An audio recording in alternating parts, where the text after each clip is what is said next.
वंदे महापुरुष ते चरण।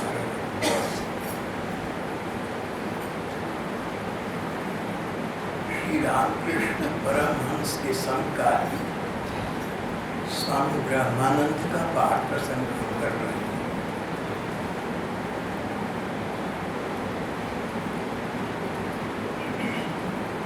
स्वामी ब्रह्मानंद जैसा इनका शब्द स्वामी बता रहा है, हमारे देश की परंपरा में इसे सन्यासी के नाम से पहले स्वामी उपाधि लगाने का रिवाज है। तो स्वामी ब्रह्मानंद स्पष्ट है कि सन्यासी महात्मा थे, तभी स्वामी हुए। स्वामी ब्रह्मानंद संन्यास लेने से पहले छोटे बालक थे। उनके पिता उन्हें अच्छी शिक्षा देकर अपने युग के जो तत्कालीन तौर तरीके थे, जीवन शैली थी, सभ्यता थी, शिक्षा थी, उसके अनुकूल कोई नवयुवक बनाना चाहती थी।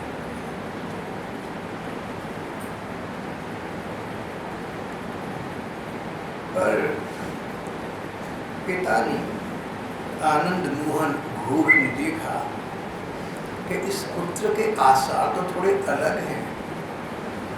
इसके जन्मजात संस्कार भगवान के प्रति भक्ति भावना की थी।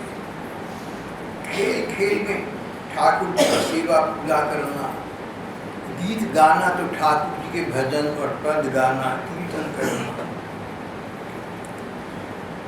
पिता ने सोचा बचपन की बात है, आगे पढ़े लिखेगा, समझदार हो जाएगा। उन्हें कलकत्ता एक बड़े शिक्षा केंद्र में भेजा, पर वहाँ उन्हें नरेंद्र मिल गए, जिन्हें अब हम स्वामी विवेकानंद कहते हैं। नरेंद्र स्वयं इनकी भांति अपने बचपन से भगवदीय संस्कारों को लेकर आए थे। वहाँ इनका संपर्क मिला, दोनों भगवत भाव की चर्चा करते, वार्ता करते और उसमें आगे बढ़ रहे थे। पिता ने सोचा ये तो एक कठिनाई हो गई, वहाँ भेजा, कलकत्ता भेजा, अपने से दूर भेजा था, पर वहाँ उसे एक अपने जैसा सत्संगी बालक मिल गया। सोचा विवाह कर दे, प्यारी सुंदर सी बहू आ जाएगी, लड़का उसमें लग जाएगा, अपने आप से भूल जाएगा। एक अच्छी सी कन्या से उनका विवाह भी हो गया। कन्या भी अच्छी, ससुराल वाले भी अच्छे, पर ससुराल वाले अच्छे इस प्रकार से थे कि उनकी बुद्धि भी भगवान की भक्ति भाव में अधिक लगती थी। ससुराल वालों का रुझान स्वामी रामकृष्ण परमहंस देव के चौं में था। रामकृष्ण परमहंस उच्च कोटि के भक्त, उच्च कोटि के संत, भगवत प्रेम प्राप्त एक महान विभूति थे। अंग्रेज लोग भी उनका आदर करते थे। अंग्रेजी पत्रिकाओं में उनके समय में उनके विषय में लेख छापे गए। इस प्रकार के महापुरुष थे रामकृष्ण परमहंस देव। ससुराल वालों की रामकृष्ण परमहंस देव में आस्था थी। कन्या का विवाह हुआ तो बोले कि भैया तू भी हमारे साथ चल। ये वहाँ प्रसन्नता पूर्वक गए और ऐसे गए कि रामकृष्ण के चरण मानो बिक गए, सदा के लिए रुके हो गए। जिसका रुझान भगवान की ओर हो, उसे भगवान की ओर आगे बढ़ने में कौन रोक सकता है। माने से निकली ब्रह्मपुत्र को सागर में विलीन होने से कौन रोक सकता है। बाधाएं तभी हैं जब अपना मन उनको स्वीकार करते, उनका औचित्य स्वीकार करते। नहीं तो भगवान अपनी ओर लगने वालों की पद पद पर सहायता किया करते हैं। स्वामी ब्रह्मानंद जी के साथ यही हुआ था। जब स्वामी ब्रह्मानंद जी महाराज अभी तक सन्यासी नहीं हुए थे, बालक थे, ससुराल वालों के साथ श्री रामकृष्ण के पास पहुंचे। रामकृष्ण न जाने किस दिव्य स्वर से सब कुछ समझ गए। ये लोग चलने लगे तो बोले, राखाल तू इतनी देर से क्यों आया भैया? मैं तो तेरी प्रतीक्षा में था। अच्छा अब जल्दी आइए। राखाल ने प्रणाम किया। राखाल ग्वाल बाल, भगवान कृष्ण का ग्वाल बाल सखा। कहते हैं कि स्वामी रामकृष्ण ने पहली बार इन्हें राखाल कहकर इसलिए पुकारा था कि ये इस नाम के योग्य थे, सनाम सार्थक थे, सनाम धन्य थे। राखाल तू इतनी देर से क्यों आया भैया? मैं तो तेरी प्रतीक्षा में था। अच्छा अब जल्दी आइए। ससुराल वालों से अधिक रुझान इनका श्री रामकृष्ण में हो गया। एक दिन अकेले उनके पास जा पहुंचे। रामकृष्ण अधीर हो गए। तूने आने में इतनी देर क्यों कर दी? राखाल मैं तो तेरे बिना अस्थिर हो रहा था। एक ही दिन में, एक ही भेंट में राखाल और ठाकुर का एक दूसरे के प्रति इतना अध्यात्म भाव, इतना प्यार, इतना अनुराग, मानो जन्म जन्म का नाता, अध्यात्म का नाता, सत्संग का नाता, भगवान के कर्ण से बना गया नाता, जन्म जन्मांतरों का होता है। ये तो सत्य है। संसार के नाते यही रह जाते हैं, यही समाप्त हो जाते हैं, पर अध्यात्म के नाते तो अनंत काल तक बने रहते हैं।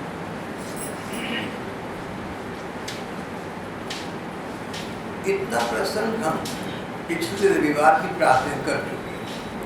आगे का हम प्रसंग वार्ता कर रहे हैं।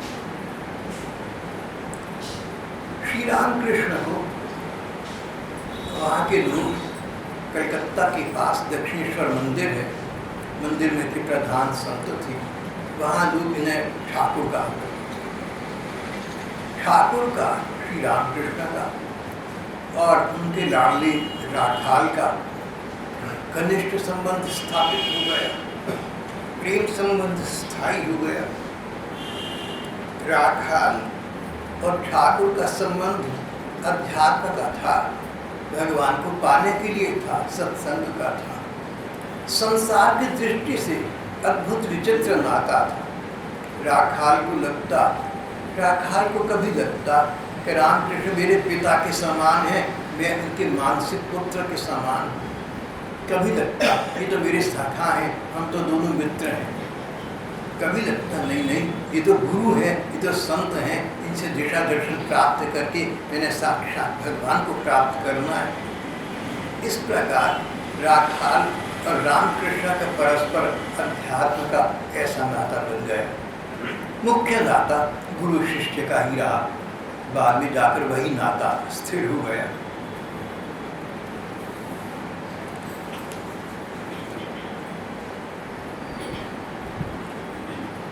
अब राखाल का अधिक समय श्री रामकृष्ण के चरणों में व्यतीत होने लगा। रामकृष्ण के प्रति इतना आकर्षण न तो पढ़ाई लिखाई भविष्य निर्माण के विषय में रहा, न ससुराल और बहू के विषय में रहा।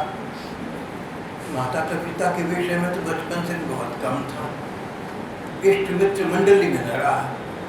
सब ओर से रुचियाँ अभिरुचियाँ एक ही ओर केंद्रीभूत हो गई, एक ही ओर समर्पित हो गई। श्री रामकृष्ण परमहंस देव की सेवा में समर्पित हो गई।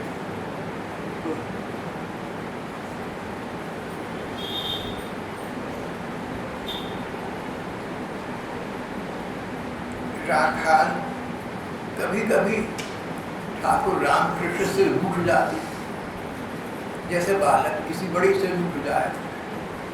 तब रामकृष्ण देव इस बालक को ऐसे मनाते जैसे बड़े बूढ़े लोग छोटे बच्चों को मनाते, बुरा नहीं मानते थे।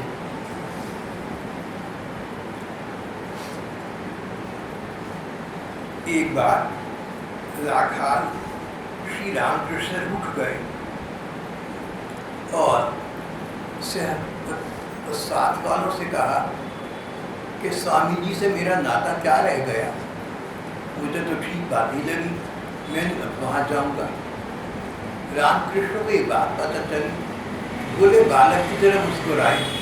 गांधी जी जैसी मुस्कान श्री रामकृष्ण के चेहरे पर आ गई। बोले वो नहीं आएगा, न आए मैं चला जाऊँगा। भैया राखाल से तो मिलना ही मिलना है, वो आकर मिले बढ़िया, नहीं आकर मिले मैं चला जाता हूँ। जब राखाल को ये संदेश मिला तो भाविभोर हो गए, गदगद हो गए। सोचा मैं तो अनधिकार चेष्टा कर बैठा, पर ठाकुर ने श्री रामकृष्ण ने इसकी चिंता न की और कहते मैं आ जाऊँगा, मुझे स्वयं चलना चाहिए। लेकिन फिर मस्तिष्क गाड़ी आ गया, नहीं नहीं ये तो भावुकता की बातें हैं, मुझे क्या आवश्यकता है, मैं नहीं जाऊँगा, नहीं नहीं मैं नहीं जाऊँगा। जब इस प्रकार के विचारों में राखाल विभग्न थे, इस विचार वाली थी वो उद्वेलित हो रहे थे, उस समय अचानक देखा श्री रामकृष्ण परमहंस देव सामने आकर खड़े हो गए। राखाल नाराज हो गया मेरे से, तूने सोचा नहीं तेरे बिना मेरा क्या होगा, चल ना मेरे साथ। ऐसा रूठा तो नहीं करते। और मानो कोई जादू काम कर रहा हो, मानो कोई मंत्रमोह वेद मंत्र काम कर रहा हो। राखाल बिना सोचे अपने स्थान से उठे, श्री रामकृष्ण के साथ साथ चल पड़े। ऐसा आकर्षण था रामकृष्ण के आध्यात्मिक प्रेम, भगवदीय स्नेह में ऐसा आकर्षण हो जाता है।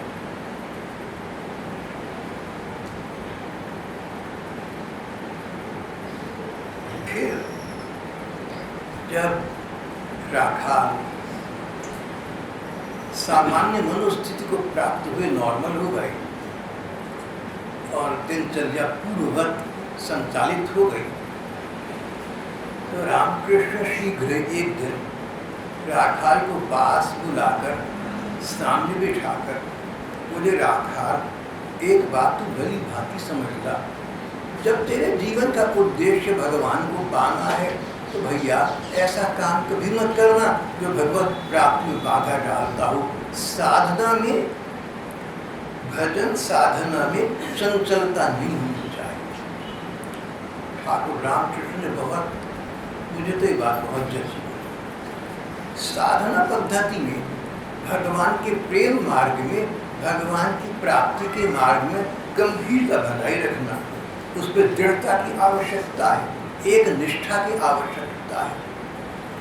कहीं तुम अटकन भटकन में मत पड़ जाना, मेरे पास आई तो मेरे हो गए, फिर उठ गए, निश्चय कर लिया अब नहीं आऊँगा, कोई और महात्मा मिल जाएंगे उसमें लग जाओ।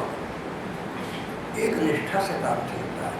देखो तब तक उठे, राखाल को मना कर ले आए प्यार से। अब देखा कि इसका संतुलित मन है तो जो ठीक बात गुरु को शिष्य के प्रति कहनी चाहिए, सो कहने भी रामकृष्ण चुके नहीं, पर अवसर की प्रतीक्षा की। अवसर आने पर जब देखा कि शिष्य का मन इस योग्य बन गया है कि बात को समझ सकेगा, तब उसको प्यार से समझाया।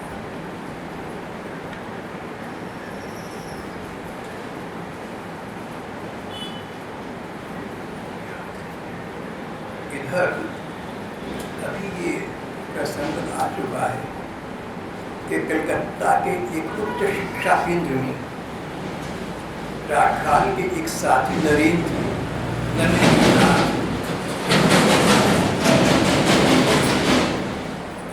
नरेंद्रनाथ दत्त, बंगाली नवयुवक नरेंद्रनाथ दत्त, जो बाद में स्वामी विवेकानंद कहता है। राखाल और नरेंद्र उस शिक्षा विद्यालय में स्वयं इकट्ठे पढ़ा करते थे। नरेंद्र को पता लगा राखाल को मिलने के लिए, रामकृष्ण को मिलने के लिए रामकृष्ण के पास मंदिर के इस कक्ष में आविरागी। नरेंद्र का अपना अनुभव विचित्र हो गया। नरेंद्र मस्तिष्क प्रधान व्यक्ति थे, अंधविश्वास बिल्कुल नहीं मानते थे, समाज के कुरीतियों को निकालकर फेंक देना चाहते थे। दरिद्रता को उन्होंने समीप से देखा था, दरिद्रता को भारत के मानचित्र से दूर फेंक देना चाहते थे। कहते थे भूखे आदमी से भजन नहीं हो सकता, भजन बात की बात है, पहले भूखे को दो रोटी दो। बड़ी व्यावहारिक स्थिति थी नरेंद्र की, छोटी उम्र के थे, विद्वान थी, पढ़ लिख कर बड़ी हो गई थी, मन में अनेक प्रकार की विचार उठा करती थी। इस मनोस्थिति में नरेंद्र नाथ दत्त श्री रामकृष्ण के पास आए। बाहर एक सेविका, एक बुढ़िया बैठी थी। बोली, मैं श्री रामकृष्ण से मिलना चाहता हूँ, इस समय क्या कर रही हो? फिर बोली, अच्छा पूजा पाठ कर रही होंगी। बुढ़िया हंसी, पगले पूजा पाठ, इसने पूजा पाठ से क्या लेना है, ये नहीं पूजा पाठ करता। इतने उच्च कोटि का संत पूजा पाठ नहीं करता तो क्या करता है? उस समय तो नरेंद्र ही न समझ पाए कि पूजा पाठ साधकों की चीज है। जिन लोगों के हृदय में भगवान का मंदिर बन चुका, उन्हें पूजा पाठ करने नहीं पड़ते, उनसे स्वयं होती रहती है। इस गहराई को समझना सबके लिए आसान है। बोले, अच्छा फिर मैं अंदर जा सकता हूँ? बुढ़िया फिर हंसी, अरे ये परायापन किस बात का है, अंदर बाहर ये क्या होता है? चला छोकरे अंदर, चला जा अंदर, ऐसे नहीं पूछा करती, तेरा घर है अपना। नरेंद्र नाथ दत्त को एक दूसरा आश्चर्य हुआ।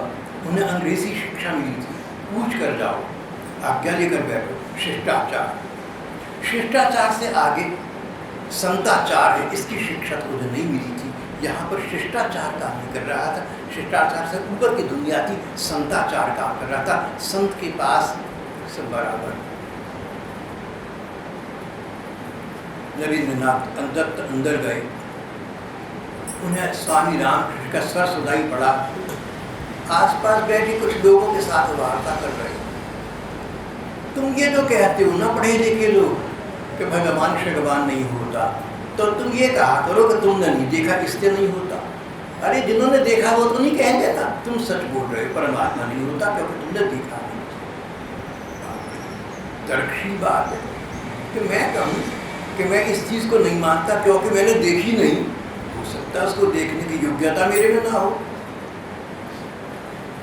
आगे कहने लगे, भगवान को तो निराकार मानते हो, बड़ा अच्छा करते हो, लेकिन जो भगवान निराकार है ये ना समझो कि वो साकार नहीं हो सकता। अरे भगवान जो निराकार है, सर्वशक्तिमान है, उसकी शक्ति ये भी तो है साकार धारण कर ले। और भक्त वत्सल भी तो है, भक्तों के लिए भगवान को धारण कर सकते हैं। ये बात भी ठीक है। और इस समय नरेंद्र नाथ दरवाजे पर जा खड़े हुए। रामकृष्ण ने प्रवचन रोका। अरे नरेंद्र, वहाँ क्यों खड़ा है भैया मेरे, अंदर क्यों नहीं आता? मैं तेरी प्रतीक्षा में था, इतनी देर से आया तू, आ जा अंदर आके बैठ जा। ये सब अपनापन उस समय के नरेंद्र नाथ दत्त के लिए बड़ा आश्चर्य था, कदाचित शिष्टाचार का पाठ नहीं था। अरे हम अंदर कैसे सीधे आकर बैठ जा, तुम बुलाओ बात करो तब बैठेंगे। संताचार से उनका अभी तक परिचय न हुआ था। फिर रामकृष्ण आसपास वालों से हरी चर्चा कर रहे थे, करते रहे। समाप्त हुआ अधिवेशन।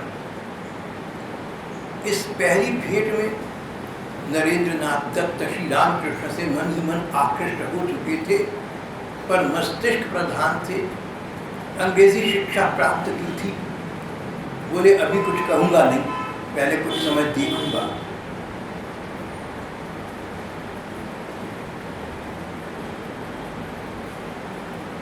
नरेंद्र नाथ दत्त ने देखा कि रामकृष्ण के यहाँ भगवान कृष्ण की पूजा है, काली माई की पूजा है, भगवान के अवतारों की पूजा है। ये तो साकारोपासना हो गई, साकार भगवान की, जिन भगवान का आकार है, साकार भगवान की पूजा हो गई।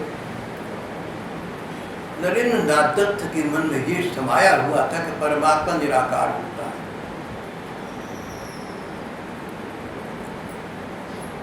इस विषय को लेकर नरेंद्र नाथ दत्त का और राखाल का परस्पर बहुत वाद विवाद हुआ, पर अंततः जब रामकृष्ण परमहंस ने कहा, अरे नरेंद्र, जो परमात्मा निराकार है उसको तो सर्वशक्तिमान मानता है। हाँ जी बिल्कुल, भगवान सर्वशक्तिमान है।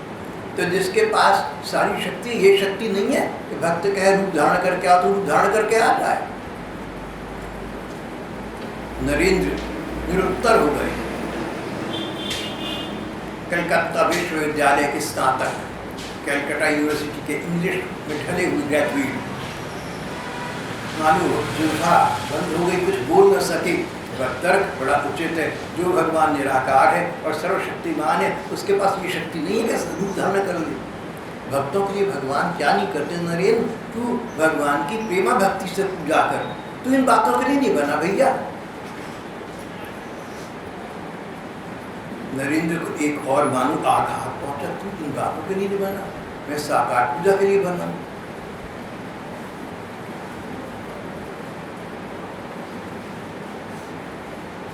राखाल की साधना श्री रामकृष्ण के बताए मार्ग पर चलती है।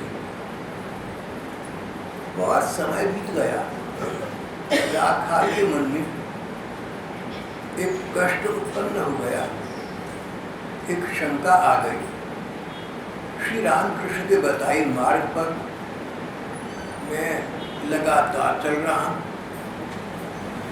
एक पद भी ऐसा नहीं जो मैंने रामकृष्ण की इच्छा के प्रतिकूल कहीं रखा हो, न तन से, न मन से, न वचन से। पर मुझे भगवत प्राप्ति नहीं, भगवान के दर्शन तो नहीं हुए। जब तक भगवान के साक्षात दर्शन न हो तब तक साधना का क्या लाभ।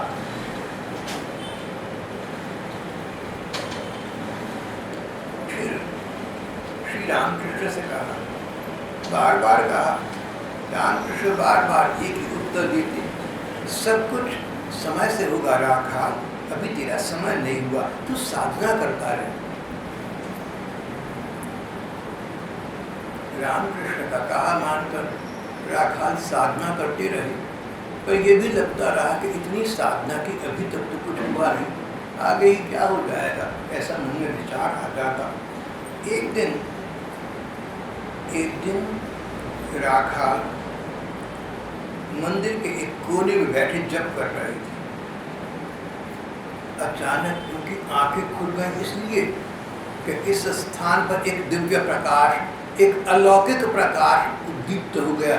ऐसी रोशनी जो आम दुनिया में नहीं होती। ये सूरज चांद की रोशनी नहीं थी, ये बिजली की रोशनी नहीं थी, एक अलौकिक प्रकाश, लौकिक, जो दुनियादारी का नहीं था, दुनिया से अलग था। एक सुंदर प्रकाश जिसमें शांति थी, शीतलता थी, लग रहा था कुछ अच्छा सा तुरंत होने वाला है। एक अलौकिक प्रकाश उत्पन्न हो गया।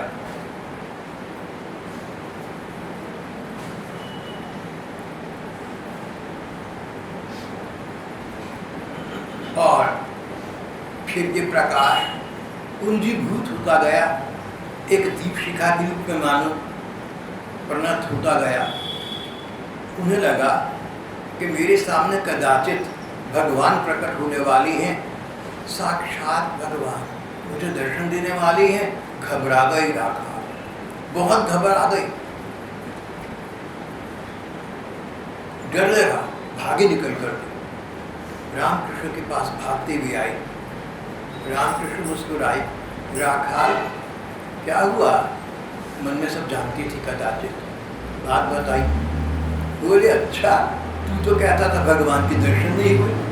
अरे भगवान की एक झलक को तो तू सहन न कर सका, घबरा गया, डर गया। देख अपने अंदर योग्यता ला, साधना करता रहे, साधना करते करते तेरे दिल में ऐसी योग्यता उत्पन्न हो जाएगी कि भगवान के प्राकट्य को सहन कर सके। अरे सूर्य के प्रकाश को तुम खुली आंखों से ऊपर मुंह करके देख नहीं सकते, आंखें चौंधिया जाती हैं। भगवान के प्रकाश को कैसे देखोगे? अपनी योग्यता तो देखो, अपनी पात्रता तो देखो, अपनी दृष्टि शक्ति तो देखो। राखाल तू भूल कर गया भैया। अच्छा ऐसा कर, साधना करेगा, एक न एक दिन वो प्रकाश तेरे सामने आएगा, प्रकाश के पुंज तेरे सामने आएंगे, प्रकाश में ठाकुर तेरे सामने आएंगे। मगर धैर्य की आवश्यकता है, साधना मार्ग में धैर्य की बड़ी आवश्यकता है। रामकृष्ण तो ठीक कह ही रहे थे, साधना मार्ग क्या, जीवन के किसी भी मार्ग में साधना की आवश्यकता है, मेहनत की आवश्यकता है और धैर्य की आवश्यकता है। Patience and persistence are the first conditions of success. Patience, धैर्य एंड परसिस्टेंस, बार बार repeated effort, patience and persistence are the first conditions of success. अगर सफलता प्राप्त करना चाहते हो, सक्सेस प्राप्त करना चाहते हो, मेहनत करे जाओ और धैर्य के साथ करो। ऐसा न सोचो कि तुरंत ऊपर आसमान से कोई फल आ टपकेगा। समय की प्रतीक्षा। God helps those who help themselves. तुम मेहनत करे जाओ, भगवान पर भरोसा करके अपनी से नियत करे जाओ। भगवान तुम्हारी मेहनत को एक ना एक दिन फलीभूत कर देंगे। बिना मेहनत के कुछ नहीं होता। भगवान सफलता प्रदान करती हैं, भगवान सहायता करती है उन लोगों की करती हैं जो अपनी सेवा स्वयं करती है। God helps those who help themselves. तुम मेहनत करो, भगवान तुम्हें फल प्रदान करेंगे। वह मेहनत तो करो। It is only in a place like dictionary that success comes before work. हमारे बुजुर्ग पत्रकार खुशवंत सिंह ने कहा, It is only in a place like dictionary that success comes before work. एक डिक्शनरी ऐसी जगह है जहाँ सक्सेस पहले आती है, एस पहले आता है, वर्क डब्ल्यू बाद में आता है। भैया डिक्शनरी की बात करो तो ठीक है, सक्सेस पहले वर्क बाद में, लेकिन जीवन की वास्तविकता ये नहीं है। वास्तविकता ये कि वर्क पहले सक्सेस बाद में। अपने जीवन को डिक्शनरी न बनाओ, अपने जीवन की वास्तविकता को देखो, उसका सामना करो। सामना होगा बार बार प्रयत्न करने से और फिर भी धैर्य बनाए रखने से। जब संसार की ये स्थिति है तो भगवान के मार्ग पर चलने वाले साधकों की ये स्थिति तो निश्चित होगी ही। श्री रामकृष्ण ने राखाल को समझाया।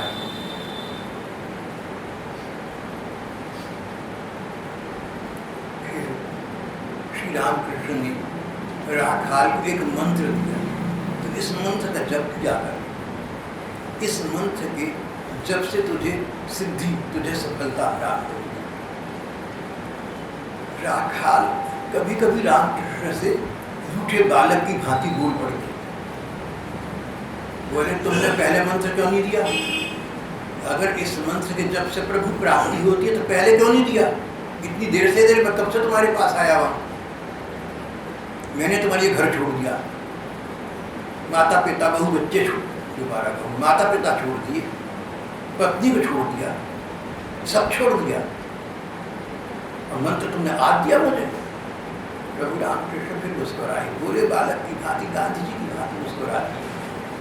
बोले, भैया तुझे कहा ना, हर काम समय से होता है तभी फलीभूत होता है। जो काम समय से पहले हो जाएगा उसका फल सुंदर होगा। अब तेरी साधना जितनी हो चुकी उसके अनुपात में, उसके गणित से मैंने तुझे मंत्र प्रदान किया है। भगवत प्रेरणा ऐसी थी कि इस समय तुझे मंत्र दिया जाए। अब तेरा मन इस स्थिति में है कि इस मंत्र का तू पूरा लाभ उठा सकेगा। मंत्र लेना देना हमारे धर्म ग्रंथों में एक बहुत गंभीर स्थिति है। संत जिस तिस को मंत्र नहीं देते।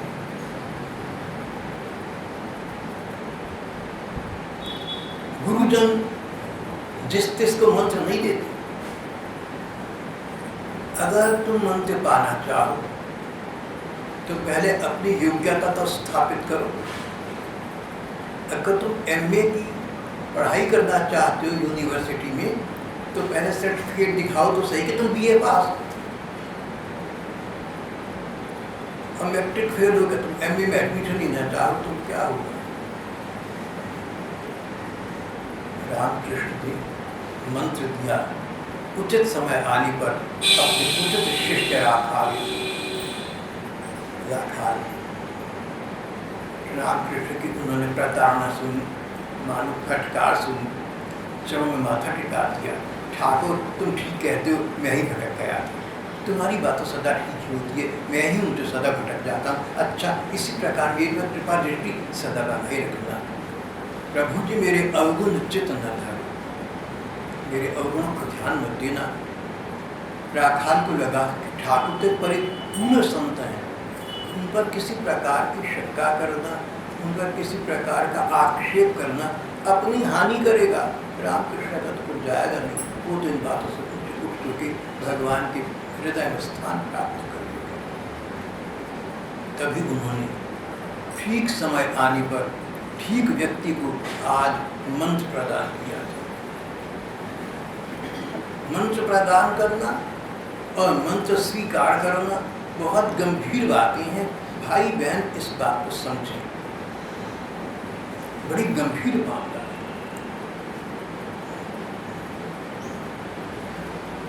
जैसे किसी कन्या का जिस प्रकार अपनी लाडली का विवाह करने से पूर्व माता पिता दूसरे परिवार की योग्यता देख लेते हैं,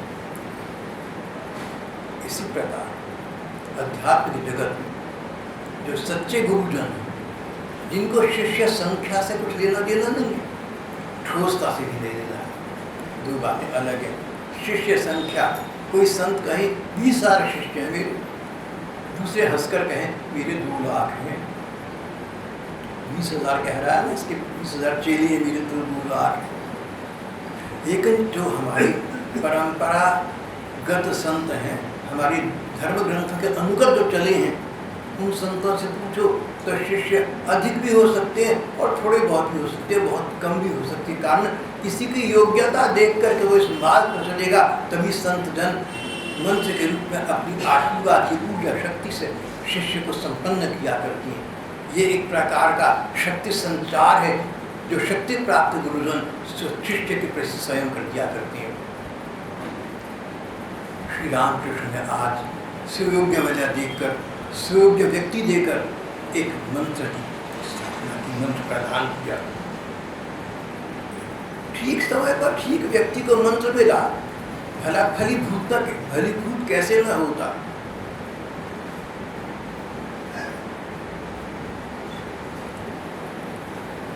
मंत्र जप करते करते राखाल को बहुत जल्दी ही अलौकिक शक्तियाँ प्राप्त होने लगी। कैसी शक्ति उन्हें प्राप्त हुई कि किसी सामने बैठे व्यक्ति के मन की बात को समझ सके। फिर शक्ति प्राप्त हुई, कोई दूर स्थित व्यक्ति उसका विचार करे और ये शक्ति प्राप्त हुई, समझ जाएंगे इसके मन में इस समय क्या चल रहा है।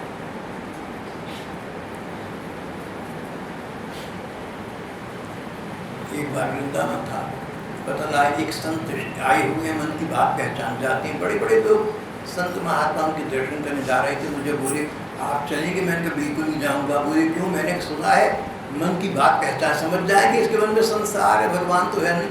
तो मैं तुम लोगों की निगाह से गिरना चाहता, भैया जब तक मैं भ्रम है कि मैं ठाकुर जी हूँ तभी तक ठीक है।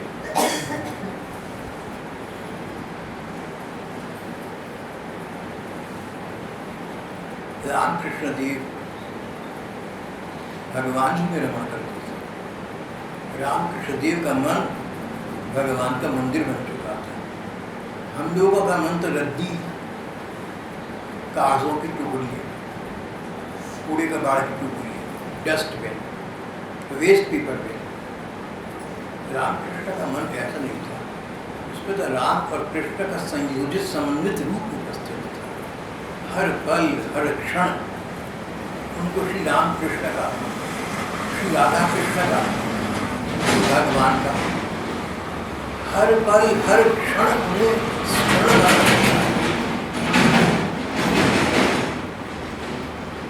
मन होने का लाभ, चिंतन शक्ति का लाभ आपको हमें तभी है जब हमें अपने आप भगवान का स्मरण न भी होता हो तो प्रयत्न पूर्वक हर समय भगवान का चिंतन करें, उनका स्मरण करें।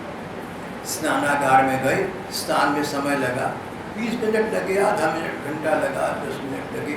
स्नानागार में गए, तैयारी होने के लिए गए, बाहर जाना है गए, उस समय मन ही मन भगवान का नाम करते रहो, राम राम हरे हरे, कृष्ण कृष्ण हरे हरे। स्नान करते समय कौन तुम्हें देख रहा है? तुम तो एकांत स्थान में हो, ऐसा एकांत कहाँ मिलेगा? जहाँ जहाँ नित्य प्रति के छोटे मोटे काम हैं समय उनमें लगाते हैं। समय लगा लेना, कर्तव्य कर्म पूरा करना, पर मन अपना उस समय ठाकुर के स्मरण में लगाना, तुम्हारा जीवन सफल हो जाएगा, सार्थक हो जाएगा। ये सब बातें मैं नहीं कह रहा भैया, ये श्री रामकृष्ण कह रहे हैं राखाल से। मेरी अंतर्गत योग्यता नहीं है, मैं गुरु बनकर को उपदेश दूँ, मैं तो चेला नहीं बन सकता, विवेकी से क्या बनूंगा। लेकिन जो संत महात्मा श्रद्धालु लोगों से बातें कहते हैं, आपके सामने मैं वो दोहराता होता हूँ। एक बार दिल्ली के एक हाई स्कूल के हेडमास्टर साहब ने मुझसे कहा कि आप बार बार कहते हैं, महात्मा कहती है, संतवाणी कहती है, आप ये बातें ये पुट क्यों लगाते हैं? आप सीधा बात बताइए, जो कहते हैं सो बताइए ना। मेरे मित्र थे, तो बोले जो बात तू वो करा कर तू बड़ा वक्त खराब करता है, संत कहती हैं, महात्मा कहती हैं। मैंने कहा भैया इसलिए कहता हूँ कि मैं जो तुमसे कह रहा हूँ वो वस्तु मेरे अपने जीवन में हो इसका मुझे नहीं पता, लेकिन संत महात्माओं ने कई बात उनके जीवन में थी, उनकी बात दोहराने का अधिकार सब किसी को। मेरा आप लोग को सुझाव है कि अगर आप सिद्धांत संबंधी कोई बात कहीं किसी से करें तो आप भी ये कहें कि महात्मा ऐसा कहते हैं, संत ऐसा कहते हैं।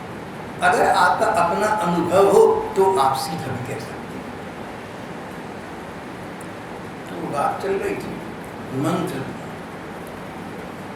मंत्र एक गंभीर वस्तु है। मंत्र का जप करते करते राखाल को सिद्धि शक्तियाँ प्राप्त होने लगी। पहली चमत्कारी शक्ति प्राप्त हुई, दूसरे के मन की बात को समझ जाना।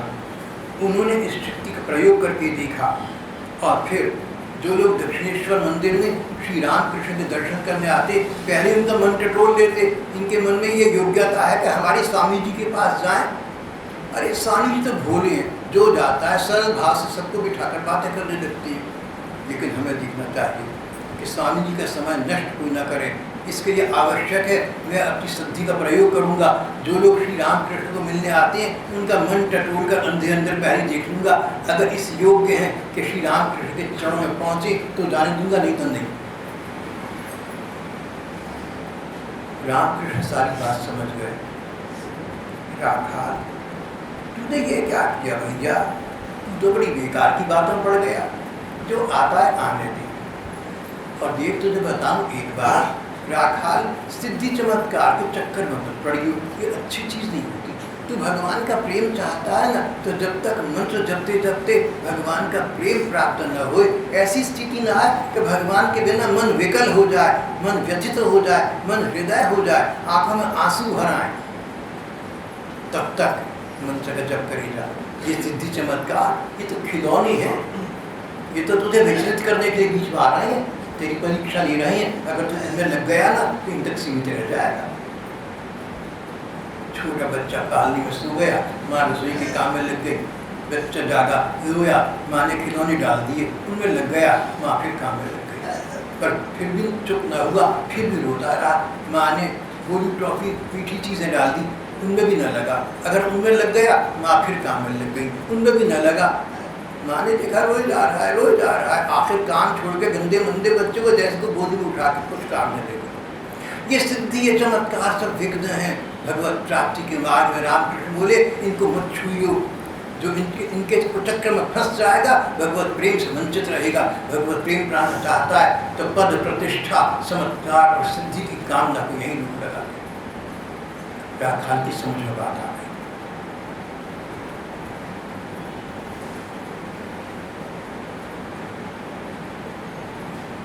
और इस प्रकार समय व्यतीत होता रहा। राखाल का जन्म सन 1863 में बंगाल के एक गांव में हुआ था। सन 1863 में उनका जन्म हुआ था। अब सन 1886 आ गया। 16 अगस्त का दिन था। 16 अगस्त 1886। परम हंसदेव श्री रामकृष्ण ने चिर समाधि स्वीकार कर इस असार संसार को त्याग करते हुए कूच कर गए। इस दृश्य जगत से अपने स्वरूप में स्थित हो गए। नित्य धाम में प्रवेश कर गए।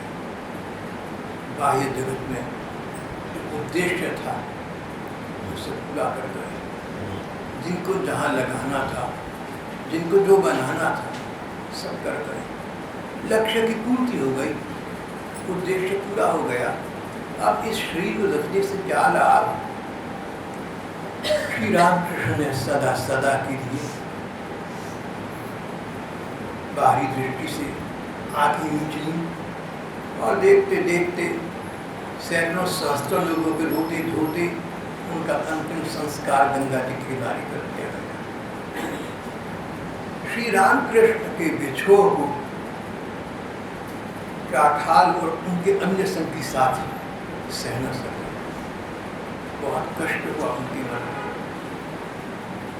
राखाल को अब इस गांव में, इस स्थान उनका मन ही नहीं लगा। उन्होंने शहर छोड़ दिया, तीर्थ यात्रा पर निकल गए। शेष वृत्तांत हम अगली बार करेंगे।